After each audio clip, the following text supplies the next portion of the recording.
I'll never forget the first time that I booted up Chrono Trigger. The opening music and animation was unlike anything I had seen on the Super Nintendo up to that point. The clock pendulum swinging back and forth was entrancing, the opening fanfare of the music as the title appeared on the screen was mesmerizing, and the shot of the airship got my adolescent blood pumping. The graphics looked incredible and I couldn't wait to sink hours of my abundant free time into this epic game. Fast forward almost 20 years and I can't help but reminisce on those nostalgic memories. Gaming was such a huge part of how I grew up, and the Super Nintendo was quite literally my babysitter for much of my elementary years. Chrono Trigger was one of my favorite games on the console, and I beat it and Chrono Cross more times than I can count. Naturally, as kids of the 90s grew up and started experiencing adulthood and its many responsibilities, we can't help but miss the simpler days of 16-bit gaming and our youth. A few years ago, I replayed Chrono Trigger and got to thinking, what the heck happened to this franchise? It only produced a couple of games, but I know for a fact that they were all well loved by a lot of people. I've done a bit of research on the topic, and now I think I have a pretty good idea. Join me as we discover what really happened to the Chrono series. I can't think of many video games that had an accomplished development team as Chrono Trigger did. When most people hear the term the Big Three, you might think of these guys. But the truth is, they weren't the first ones to inherit that title. In fact, the true first Big Three was that of the games industry. Yuji Horii, creator of the Dragon Quest series, Hironobu Sakaguchi, creator of the Final Fantasy series, and Akira Toriyama, creator of the Dragon Ball series. What started off as an offhanded comment about making a game together in 1991 turned into one of the most successful passion projects we've ever seen in the gaming world. 2 years after the initial idea was surmised by the group, development for Chrono Trigger began. For its time, it was a big game. It's kind of hard to imagine when looking at the depth and level of detail that some of the SNES RPGs had that the cartridges were only 32 megabits. The game's total memory was less than the file size of the audio file I'm recording right now. Square originally wanted to put Chrono Trigger on CD-ROM, but the idea was later scrapped due to the abandonment of the add-on. The abandonment and subsequent compression of the game caused major sacrifices to be made on the game's development. Some playable characters were reduced to NPCs, lengthy dialogue was truncated, and of course the famous jiggle was removed. Yes, Tifa was not the first character who got the endowed treatment from Square Enix. As the development continued, a time travel element was introduced, allowing gamers the unique ability to correct results of battles or in-game plot lines that drastically altered the gameplay.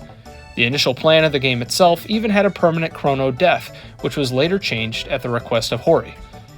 Chrono Trigger continued to revolutionize gaming as we knew it by incorporating multiple endings, side quests that greatly expand character development, and a soundtrack that is still unrivaled today. Development finally concluded, and the game was released in March of 1995 in Japan and later in the year in the United States to critical acclaim.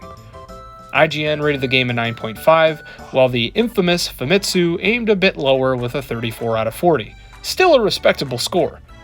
Through the creation of Chrono Trigger, Super Mario RPG, and other RPGs, it appeared that Japanese developers had finally staked their claim with niche fans of the West. The legacy of Chrono Trigger was obvious, as it frequents many top games of all time lists and is credited as a big reason why Square and later Square Enix became successful in North America. Since its original release, Chrono Trigger has had several ports, including on the PS1, Nintendo DS, and mobile devices. However, the original SNES title still finds a way to hold its value in the retro gaming market. Seeking to build on the success of Chrono Trigger, Square wanted to do something more. In 1996, the company released Radical Dreamers: The Unstealable Jewel on the Satellaview, the Japanese exclusive Super Famicom add-on that required a monthly subscription and service charge. It was a text-based visual novel game that followed Surge, Kid, and Gil through a few different mini-arcs with thief-oriented elements. The entire project was headed up by Masato Kato, who felt that Chrono Trigger concluded with unfinished business. He composed the main story and drafted the concepts for the sub-scenarios, leaving them to be finished by other game producers at Square.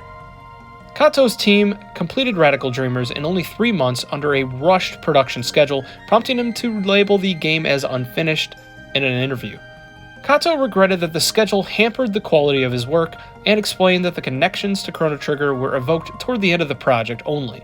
Highlighting the unfinished nature of the project itself, the game was originally proposed as an Easter egg to be included in the PS1 release of Chrono Trigger, but was shelved because of Kato's dissatisfaction with the product. To this day, no real reason has been given as to why production for the game was as rushed as it was, but one can only speculate that Square was attempting to cash in on the success of its predecessor. Although originally released only in Japan, Western fans struck again by fully translating the game to English in 2003, led by a team called Demiforce. There were more talks here and there about releasing the game in tandem with the DS port and even on its own, but those plans never quite came to fruition. After the segue that was Radical Dreamers, Square finally released the indirect sequel Chrono Cross in November of 1999. The game received much critical praise, yielding multiple 10 out of 10 scores, with many reviewers calling it the RPG of the year, despite Final Fantasy VIII being released just months earlier. The game built upon the time-traveling theme from Chrono Trigger, with an intriguing parallel timeline aspect that forced players to progress differently than the standard RPGs of its time. A huge cast of 45 playable characters added a level of diversity not yet seen before in the franchise, and honestly, that was one of my favorite parts about the game. Though not a direct sequel, Cross shared many similarities of Trigger, including non-random encounters, time travel elements, and the music style. Many innovations were also present, including an original battle system, which was met with mixed reviews by the community. Kato really wanted to stress that although the universe was the same as its predecessor, Cross was its own game entirely. He quoted, "We didn't want to directly extend Chrono Trigger into a sequel, but create a new Chrono with links to the original. Yes, the platform changed, and yes, there were many parts that changed dramatically from the previous work, but in my view, the whole point in making Chrono Cross was to make a new Chrono with the best available skills and technologies of today. I never had any intentions of just taking the system from Trigger and moving it to the PlayStation console. That's why I believe Cross is Cross, and not Trigger 2. It was a hit for Square nonetheless, and although not as successful as the original game, many still herald it as a cult classic. In fact, the continued success of the franchise led Square to file a trademark for Chrono Break in December of 2001, just 2 years after the Japanese release of Chrono Cross. Unfortunately, after an initial announcement and loads of speculation on behalf of the public, the trademark was dropped just 2 years later. There was quite a bit of confusion revolving around the project, and some went as far as to guarantee the game would come out as early as 2004. So why did the game get shelved? And why would Square give up on a sequel to a game that sold 1.5 million copies worldwide? Well, although there's no clear-cut answer, there are a few items that shifted resources over the years. The primary reprioritization came from the development of Final Fantasy XI and its subsequent expansions. The game's success, particularly in Japan, was impossible to ignore, and Kato repeatedly had a difficult time getting his Chrono Break project greenlighted as a result. After the unfortunate events of Chrono Break, impatient fans took it into their own hands by developing some sequels or hacks of their own. Perhaps the most notable was Chrono Trigger 2, Crimson Echoes. The game, developed by Kajar Laboratories, was scripted to take place somewhere between the events of Chrono Trigger and Chrono Cross, continuing many of the same plot lines of the original game. Over thousands of hours of work from designers Z-Lit Y, Agent 12, and Chrono Trigger 99 went into creating the game, and some cite it as one of the greatest fan game creations of all time.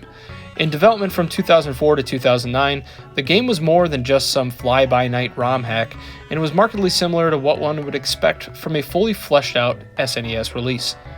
Unfortunately for the team, when the game was reportedly 98% finished, Square Enix filed a cease and desist letter to the group, resulting in the inevitable cancellation of the entire project. Way to go. Many individuals were sympathetic and upset of the cancellation, with the designers outraged over it. Despite their pleas and backing online, Square Enix did not back down, and the game faded out of the limelight almost immediately. Given the completion percentage of Crimson Echoes at the time of the cancellation, a ROM actually can be found online to this day, able to be played through to the end. In addition to Crimson Echoes, there have also been plenty of other completed Chrono projects by fans with the use of RPG Maker as well as Flash. But what about the official future of the series? It's true that the IP has been brought up several times over the years, but why haven't we had anything more than a mere trademark filing come to fruition? What is Square Enix holding back that they're not telling everyone?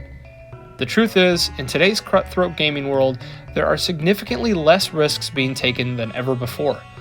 Even a Chrono Trigger remake would be difficult for Square Enix to justify. You take a gaming franchise whose last title was 2 decades ago and release a brand new title for it and expect that thing to blow away sales projections? It's just not a safe move for the company to make.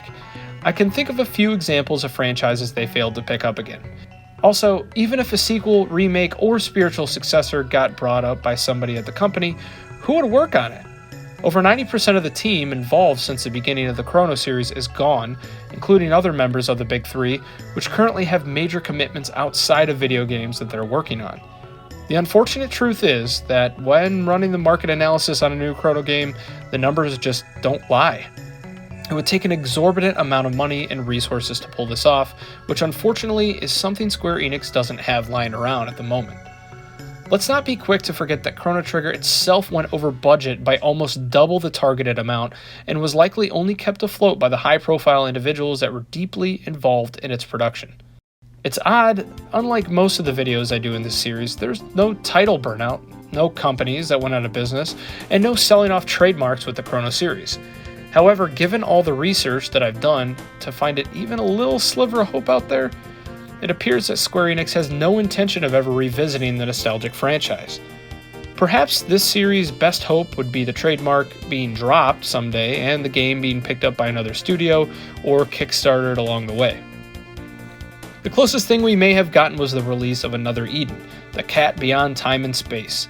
Both Kato and Mitsuda were involved with the game, and it looks like there were heavy influences from the Chrono franchise. The biggest problem is that a game this ambitious has only been released on mobile devices to this point. Maybe if the game was ever actually ported to the Switch, we could see a spark of hope for Chrono after all? Only time will tell. So there you have it. The Chrono series may never see a resurgence in our lifetime, and although it strikes me with great sadness, perhaps it's for the best. The last thing I'd want to have happen is a lackluster title that fades into obscurity. If there was ever another Chrono game, it needs to be done right. Until that day comes, I'll stick with my annual playthrough of Chrono Trigger. So, what franchises do you want to see have a rebirth? What gaming titles have been lost over the years that you want answers to? Leave them in the comments below. If you made it this far, I thank you, and please consider subscribing, obliterating the heck of that like button, and pressing the bell icon so my videos can come to the top of your list. Have a great day, everyone.